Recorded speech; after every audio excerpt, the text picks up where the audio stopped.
नया साल नई सुबह, लेकिन उत्तर प्रदेश की सियासत में चैन नाम की कोई चीज नहीं है। 2026 की पहली तारीख ने जैसे ही दस्तक दी, वैसे ही एक नाम फिर से चर्चा के केंद्र में आ गया, मायावती। जो लोग कह रहे थे कि उनकी राजनीति अब शांत हो चुकी है, वही लोग आज नए साल के पहले ही हफ्ते में कानाफूसी कर रहे हैं। अगर आप यूपी की राजनीति को समझना चाहते हैं, अगर आप जानना चाहते हैं कि 2027 की नींव 2026 में कैसे पड़ती है, तो इस वीडियो को अंत तक देखिए और अभी चैनल को सब्सक्राइब कर लीजिए, क्योंकि जो पिछले कुछ समय से मायावती की राजनीति को लेकर एक धारणा बनाई जा रही थी कि वो अब ज्यादा सक्रिय नहीं है। लेकिन सियासत में सबसे खतरनाक वही नेता होता है जो कम बोले और ज्यादा सोचे। नए साल पर बीएसपी खेमे से जो संकेत मिले हैं, वे यही बताते हैं कि 2026 को संगठन के लिहाज से बेहद अहम माना जा रहा है। पार्टी के अंदरूनी स्तर पर जमीनी ढांचे, पुराने कार्यकर्ताओं और कोर वोट बैंक को लेकर फिर से मंथन शुरू हो चुका है। नया साल आते ही दलित राजनीति पर चर्चा तेज हो गई है। वजह है बीएसपी का मूल वोट बैंक, जो कुछ चुनावों में बिखरता दिखा था।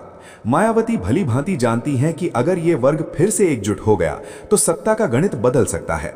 2026 में इसी सामाजिक आधार को वापस जोड़ने की कोशिशें तेज होने की संभावना है, और यही बात बीजेपी और एसपी दोनों को बेचैन कर रही है। इस नए साल पर एक और नाम बार बार सामने आ रहा है, आकाश आनंद। भले ही खुलकर कोई बड़ा ऐलान न हुआ हो, लेकिन सियासी संकेत साफ हैं। बीएसपी में नई पीढ़ी को आगे लाने की तैयारी को 2026 से जोड़कर देखा जा रहा है। ये केवल चेहरा बदलने की बात नहीं है, बल्कि पार्टी को भविष्य के लिए तैयार करने की रणनीति है। नए साल की राजनीति में ये संकेत बहुत मायने रखते हैं। 2026 को लेकर एक और बड़ा सवाल है गठबंधन। मायावती का राजनीतिक इतिहास बताता है कि वो कभी भी जल्दबाजी में फैसला नहीं करती। नए साल पर जो संदेश और बयान सामने आए हैं, उनसे यही संकेत मिलता है कि कोई भी गठबंधन तभी होगा जब शर्तें सम्मानजनक होंगी। यही वजह है कि कभी इंडिया गठबंधन की चर्चाएं तेज होती हैं, तो कभी बीजेपी की तरफ से सियासी गणित बैठाने की कोशिशें दिखती हैं। नया साल सिर्फ कैलेंडर नहीं बदलता, सियासी नैरेटिव भी बदलता है। 2026 की शुरुआत में मायावती को लेकर जो माहौल बन रहा है, वो ये बताने के लिए काफी है कि उन्हें नजरअंदाज करना अब आसान नहीं रहा। विरोधी दलों के रणनीतिकार जानते हैं कि अगर बीएसपी ने 2026 में चुपचाप संगठन खड़ा कर लिया, तो 2027 में मुकाबला एक तरफा नहीं रहेगा। सबसे दिलचस्प बात यह है कि मायावती की राजनीति का अंदाज हमेशा अलग रहा है। वो शोर में विश्वास नहीं रखती। नए साल की शांति में जो तैयारियां होती हैं, वही चुनावी साल में तूफान बनती हैं। 2026 को लेकर यही कहा जा रहा है कि ये साल बाहर से शांत, लेकिन अंदर से बेहद निर्णायक हो सकता है। यही कारण है कि नए साल की पहली सुबह से ही यूपी की सियासत में मायावती का नाम फिर से गूंजने लगा है। ये केवल अटकलें नहीं हैं, बल्कि राजनीतिक अनुभव से निकले संकेत हैं। 2026 में जो कदम उठेंगे, वही तय करेंगे कि 2027 में तस्वीर कैसी होगी। अब जरा ध्यान से समझो, क्योंकि 2026 को लेकर जो सबसे बड़ी गलतफहमी फैलाई जा रही है, वो ये है कि मायावती इस साल सिर्फ इंतजार करेंगी। सच्चाई इसके बिल्कुल उलट है। सियासत में इंतजार वही करता है जिसके पास कोई योजना न हो, और मायावती की राजनीति हमेशा योजनाओं पर टिकी रही है। 2026 उनके लिए बोलने का नहीं, बुनियाद खड़ी करने का साल माना जा रहा है। पिछले कुछ चुनावों में बीएसपी को लेकर यह कहा गया कि पार्टी जमीन पर कमजोर हो गई है, लेकिन राजनीति में जमीन सिर्फ रैलियों से नहीं बनती, बल्कि संगठन और सामाजिक जुड़ाव से बनती है। नए साल की शुरुआत के साथ ही बीएसपी के पुराने कैडर को फिर से एक्टिव करने की चर्चा तेज हो चुकी है। जिन इलाकों में पार्टी का परंपरागत असर रहा है, वहां अंदर खाने बैठकों और फीडबैक सिस्टम को मजबूत किया जा रहा है। 2026 का सबसे बड़ा फैक्टर है वोट ट्रांसफर की राजनीति। बीजेपी और एसपी दोनों जानते हैं कि अगर बीएसपी का कोर वोट बैंक एक बार फिर संगठित हो गया, तो सीधा नुकसान उन्हीं को होगा। यही वजह है कि नए साल पर मायावती के नाम से ही दोनों खेमों में रणनीति बदली जा रही है। कोई दल खुलकर ये नहीं कहता, लेकिन सियासी हलकों में बेचैनी साफ दिख रही है। एक और बड़ा संकेत जो 2026 को खास बनाता है, वो है मायावती की चुप्पी। भारतीय राजनीति में चुप्पी कभी कभी सबसे बड़ा बयान होती है। नए साल पर उन्होंने किसी बड़े मंच से लंबा भाषण नहीं दिया, लेकिन उनके छोटे छोटे संदेशों में साफ संकेत हैं कि पार्टी को संघर्ष के मोड में लाया जा रहा है। ये वही रणनीति है जो उन्होंने पहले भी अपनाई है, पहले संगठन, फिर आंदोलन और फिर सत्ता। अब बात करते हैं उस मुद्दे की जिस पर हर कोई नजर टिकाए बैठा है, नेतृत्व का भविष्य। 2026 में बीएसपी केवल चुनावी पार्टी नहीं बल्कि भविष्य की पार्टी बनने की कोशिश में है। आकाश आनंद को लेकर चल रही चर्चाएं सिर्फ अफवाह नहीं है, यह संकेत है कि पार्टी आने वाले समय के लिए खुद को अपडेट कर रही है ताकि युवाओं और नए मतदाताओं से सीधा कनेक्शन बनाया जा सके।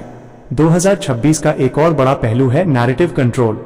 अब तक बीएसपी को लेकर जो कहानियां चलाई जा रही थी उन्हें धीरे धीरे चुनौती दी जा रही है। सोशल मीडिया, छोटे कार्यक्रम और जमीनी संवाद के जरिए ये संदेश देने की कोशिश है कि पार्टी खत्म नहीं हुई बल्कि चुपचाप खुद को तैयार कर रही है। यही वजह है कि नए साल पर बीएसपी को लेकर चर्चा अचानक तेज हो गई है। गठबंधन की राजनीति भी 2026 में अलग रंग दिखा सकती है। मायावती के राजनीतिक अनुभव को कोई भी नजरअंदाज नहीं कर सकता। वो जानती हैं कि कब साथ जाना है और कब अकेले चलना है। नए साल पर जो संकेत मिले हैं उनसे यही लगता है कि बीएसपी किसी भी गठबंधन में कमजोर कड़ी बनकर शामिल नहीं होगी। यही बात उन्हें बाकी दलों से अलग बनाती है। पहलू पर नजर डालते हैं जिसे अक्सर लोग समझ नहीं पाते। सियासत में ताकत सिर्फ भीड़ से नहीं आती बल्कि टाइमिंग से आती है, और मायावती की राजनीति की सबसे बड़ी खासियत यही रही है कि वो सही वक्त पर सही चाल चलती हैं। 2026 इसी टाइमिंग का साल माना जा रहा है जहां हर कदम सोच समझकर उठाया जाएगा। नए साल की शुरुआत के साथ ही बीएसपी के पुराने समर्थकों के बीच एक अलग तरह की हलचल महसूस की जा रही है। जिन लोगों ने कभी मायावती को सत्ता में देखा है उनके बीच फिर से ये चर्चा शुरू हो चुकी है कि क्या वो दौर वापस आ सकता है। यही चर्चा धीरे धीरे माहौल बनाती है। राजनीति में माहौल बनना आधी जीत माना जाता है और 2026 में यही काम चुपचाप किया जा रहा है। एक और अहम बात यह है कि 2026 में विरोधी दल खुद असमंजस में है। बीजेपी को पता है कि उसका सीधा मुकाबला सिर्फ एक पार्टी से नहीं है बल्कि कई सामाजिक समीकरणों से है। वहीं एसपी ये सोचकर परेशान है कि अगर बीएसपी का वोट बैंक एकजुट हुआ तो उसका गणित कहां टिकेगा। नए साल पर मायावती का नाम आते ही दोनों दलों की रणनीतियों में बदलाव दिखना इसी बेचैनी का संकेत है। अब बात करते हैं जनता के मूड की। राजनीति सिर्फ नेताओं की नहीं होती बल्कि लोगों की उम्मीदों से चलती है। महंगाई, रोजगार, सम्मान और पहचाने वो मुद्दे हैं जो आज भी जमीन पर असर रखते हैं। मायावती की राजनीति हमेशा से इन मुद्दों के इर्द गिर्द घूमती रही है। 2026 में इन्हीं सवालों को फिर से केंद्र में लाने की तैयारी दिख रही है और यही बात उन्हें बाकी दलों से अलग खड़ा करती है। इस नए साल पर एक और बदलाव साफ दिखाई देता है, शोर से दूरी। आज की राजनीति में जहां हर बयान वायरल होने के लिए दिया जाता है, वहीं मायावती की चुप्पी लोगों को सोचने पर मजबूर कर रही है। लोग पूछ रहे हैं कि अगर वो चुप हैं तो जरूर कुछ बड़ा सोच रही होंगी। यही सियासी मनोविज्ञान 2026 को खास बनाता है। बीएसपी के भीतर भी 2026 को लेकर एक नई ऊर्जा महसूस की जा रही है। पुराने कार्यकर्ता जो पिछले कुछ सालों से हाशिए पर चले गए थे, अब फिर से जुड़ने की बात कर रहे हैं। राजनीति में जब कैडर वापस लौटता है तो पार्टी को जमीन मिलती है। नए साल पर यही संकेत सबसे ज्यादा अहम माने जा रहे हैं। अब जरा 2027 की तस्वीर पर नजर डालिए। अगर 2026 में संगठन मजबूत होता है, सामाजिक समीकरण फिर से जुड़ते हैं और नैरेटिव बदलता है, तो 2027 का चुनाव सिर्फ हार जीत का नहीं बल्कि राजनीतिक संतुलन का चुनाव बन जाएगा। यही वजह है कि मायावती को लेकर चर्चा अब अगर की नहीं बल्कि कैसे की हो रही है। इतिहास बार बार यही बताता है कि राजनीति में कोई भी अध्याय पूरी तरह खत्म नहीं होता। मायावती का अध्याय भी ऐसा ही है जिसे लोग खत्म मान बैठे थे, वही 2026 में फिर से खुलता दिख रहा है। नया साल इस अध्याय का पहला पन्ना है और आगे की कहानी अभी लिखी जा रही है। यही कारण है कि 2026 को लेकर जो हलचल है वो सिर्फ अफवाह नहीं है, ये संकेत है उस सियासी बदलाव का जो धीरे धीरे आकार ले रहा है। विरोधी दल समझ चुके हैं कि मायावती को नजरअंदाज करना अब सुरक्षित रणनीति नहीं रही, और अब सवाल और भी बड़ा हो जाता है, क्या 2026 सच में वो साल बनेगा जहां से मायावती का राजनीतिक ग्राफ फिर ऊपर जाएगा, या ये सिर्फ एक सियासी भ्रम साबित होगा? इसका जवाब आने वाला वक्त देगा। लेकिन इतना तय है कि नए साल की शुरुआत ने यूपी की राजनीति में फिर से मायावती फैक्टर को जिंदा कर दिया है। अगर आपको ये विश्लेषण पसंद आ रहा है तो वीडियो को लाइक करें, चैनल को सब्सक्राइब रखें और कमेंट में बताइए।